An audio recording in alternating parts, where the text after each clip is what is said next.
প্রতিবাদের ভাষা ছিল একটা সময় উৎসব। এইটা কোনো সেলিব্রেশন ছিল না একটা সময়। উৎসবে মানে এটা নয় কি তুমি প্রতিবাদটা বন্ধ রাখো। একটা জাস্টিস পাওয়ার জন্য কতগুলো অসংখ্য মানুষের সঙ্গে আমরা আনজাস্টিস করতে চলেছি। এবারে যার কাছে পাওয়ার আছে সে আলা নিয়ে ঘুরে সে নিজের দাগটা পরিষ্কার করে নেয়, যার কাছে পাওয়ার নেই তার কাছে আলা নেই সে নিজের দাগটা পরিষ্কার করতে পারে না।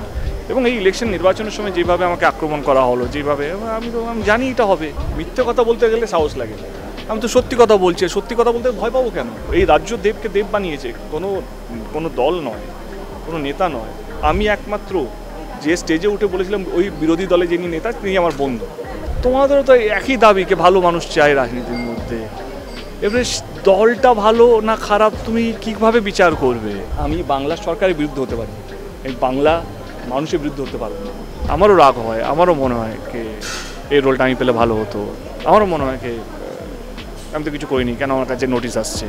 আমারও মনে হয় যে আমি তো যে চাইনি আবার দাঁড়াতে, তবুও তো দাঁড়াচ্ছি, আমারও মনে হয়। কিন্তু যেটা আমার হাতে নেই সেইটা তো ভেবে লাভ নেই। কিন্তু নেইটাকে কিভাবে ভালো করব, নেইটাকে কিভাবে পজিটিভ রাখবো সেটা তো আমার হাতে আছে। আর খুশি করলে না বেশি দিন কাউকে খুশি করে রাখা যায় না, মানে ফেকটা বেরিয়েই আসে। আর অভিনয়টা না এটা ধরা পড়ে, চালাকিটা ধরা পড়ে একদিন, দুদিন, 3 দিন, 1 বছর, 2 বছর, 3 বছর, 11 বছর হয়ে গেছে আমার। মানে তোমরা যদি এখনও ভাবো এটা আমি খুব ভেবে চিন্তা করেছি, তা নয়। This is what I am. You like it or you love me, that's it, that's no hate. তো ভালো মানুষ তো তোমরাও খুঁজছো রাজনীতির মধ্যে, তোমাদেরও তো একই দাবি কে ভালো মানুষ চাই রাজনীতির মধ্যে। এবারে দলটা ভালো না খারাপ তুমি কীভাবে বিচার করবে? আমাদের দেশে তো সব দলের মধ্যে কিছু না কিছু দাগ আছে। এবারে যার কাছে পাওয়ার আছে সে আলা নিয়ে ঘুরে সে নিজের দাগটা পরিষ্কার করে নেয়, যার কাছে পাওয়ার নেই তার কাছে আলা নেই সে নিজের দাগটা পরিষ্কার করতে পারে না। তো রাজনীতি এমন একটা জায়গায় চলে যে আমরা সবাই একটা ভালো মুখ খুঁজছি। এবং এই ইলেকশন নির্বাচনের সময় যেভাবে আমাকে আক্রমণ করা হলো, যেভাবে আমি জানি এটা হবে। আজকে 2024 নির্বাচন, 2026 নির্বাচন আরও খারাপ হবে, 2029 আবার যদি আমি দাঁড়াই আরও খারাপ হবে। এখানে ভালো নেই যতদিন না ভালো মানুষ আসছে। এবং ভালো মানুষকে তোমরা বলছো কে তুমি কেন রাজনীতিতে আসছো? আমি বলছি আমার কথা, নিশ্চয়ই রাজনীতির মধ্যে ভালো মানুষ আছে, অফকোর্স আছে, নাহলে দেশটা কবেই বিক্রি হয়ে যেত। তো তাদেরকে সাপোর্ট করা উচিত। এই লড়াইটা একটা নির্ভয়া একটা তিলোত্তমার জন্য নয়। এই লড়াইটা হচ্ছে অন্য কারো নাম যাতে তিলোত্তমা নির্ভয় যাতে না হয়। এই লড়াইটা হচ্ছে সেই লড়াই। এই লড়াইটা নবান্ন ঘেরাওর জন্য নয়, এই লড়াইটা হচ্ছে কনস্টিটিউশন ঘেরাওর জন্য। এই কনস্টিটিউশনে রিফর্ম করতে হবে, যেটা সুপ্রিম কোর্ট হোক, চিফ জাস্টিস হোক, দেশের প্রধানমন্ত্রী হোক, দেশের মুখ্যমন্ত্রী হোক, রাজ্যের মুখ্যমন্ত্রী হোক, সিবিআই হোক, কলকাতা পুলিশ হোক, ইডি হোক, যেই হোক না কেন, যারা যারা বড় বড় তদন্তকারী এজেন্সি যাদের হাতে পাওয়ারটা আছে, ব্রিং দেম।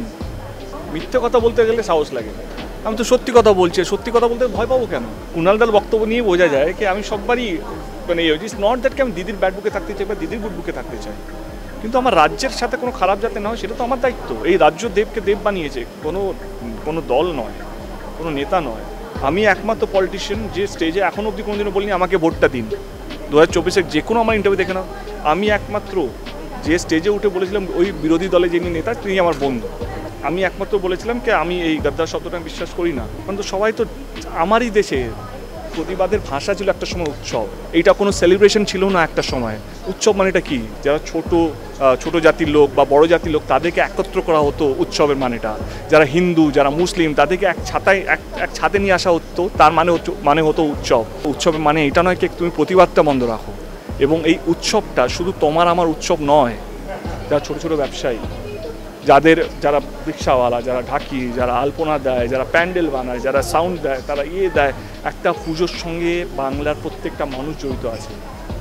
তো আমি যদি বলি আমি উৎসবে ফিরছি না, তো যারা এই উৎসবের জন্য 5 দিনের উৎসবে তাদের 5 মাসের রোজগার, যে বাসে তো লজেন্স বিক্রি দেখেছো নিশ্চয়ই, হয়তো কিনোনি, তো তারা ওই পুজোর সময় 2 টাকা বেশি বিক্রি করে, কারণ তাদের ওই কামাইটাই, তাদের ওই পরিশ্রম, ট্রেনে যে হকাররা আছে, বাসে যে হকারগুলো, তারা এই পুজো রোজগার দিয়ে তাদের 5 মাসে হয়তো সংসার চলবে।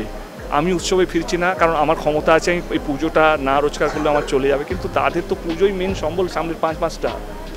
আমি তাদের রোজগারটা কীভাবে আটকে দেবো? আমি আমার কথাই বলি। আমি যখন হচ্ছিলো আমাকে প্রত্যেকটা হল ওনার থেকে ফোন করে, দাদা তুমি কি রিলিজ করবে না? না আমি করবো না, করুন দাদা, আমার নাহলে আমরা মরে যাবো। লাস্ট 6 মাসের ইলেকশনের আগে থেকে কোনো ছবি চলছে না, তোমার পুজোতে একমাত্র সম্বল, নাহলে চলবে না। একটা হলে কতজন কাজ করে তোমার কোনো ধারণা আছে? মিনিমাম 10 থেকে 20 জন কাজ করে। যারা বাথরুম পরিষ্কার করে, যারা হল পরিষ্কার করে, যারা পপকর্ন বিক্রি করে, যারা টিকিট বিক্রি করে, যারা বক্স অফিসে বসে।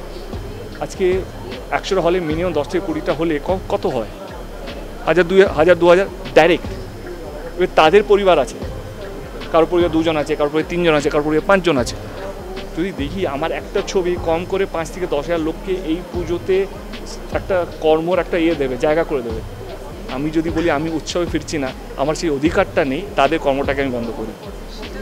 আমি বাংলা সরকারের বিরুদ্ধে হতে পারি, এই বাংলা মানুষের বিরুদ্ধে হতে পারবো না, কারণ আমার কোনো অধিকার নেই। যারা দেবকে দেব বানিয়েছে সে তাদের কর্মটা ছিল। প্রতিবাদের জায়গা।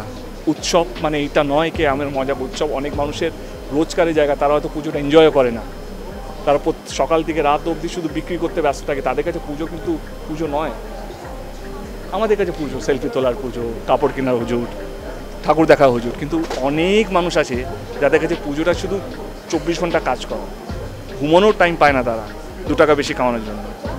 তো আমি তাদেরকে কি একটা জাস্টিস পাওয়ার জন্য কতগুলো অসংখ্য মানুষের সঙ্গে আমরা আনজাস্টিস করতে চলেছি। কিন্তু আমি উৎসবে ফিরছি না যদি মানেটা এটা হয় কি আমি কোনো কাজ করবো না, আপনার কোনো কাজ করবে না, সেটার বিরুদ্ধে আমি উৎসবে ফিরছি না। আমি প্রতিবাদে আছি, কিন্তু হ্যাঁ, উৎসবটা যেই মানুষগুলো রোজগার করে উৎসব থেকে তাদের পেটে আমি লাথি মারতে পারবো না। আমরা জাস্টিস পাওয়ার জন্য লড়ছি, আমরা সবাই লড়ছি, আমি লড়েছি, কিন্তু একজনকে জাস্টিস পাওয়ানোর জন্য বাংলার এতগুলো মানুষকে তাদের কর্ম থেকে কি বলবো বিরতি নেওয়া বা তাদের কর্মতে বা তাদের রোজগারের জায়গায় হস্তক্ষেপ করা, সেটা কোথাও যেন আমার মনে হয় অনেকগুলো মানুষের সাথে ইনজাস্টিস হয়ে যাবে।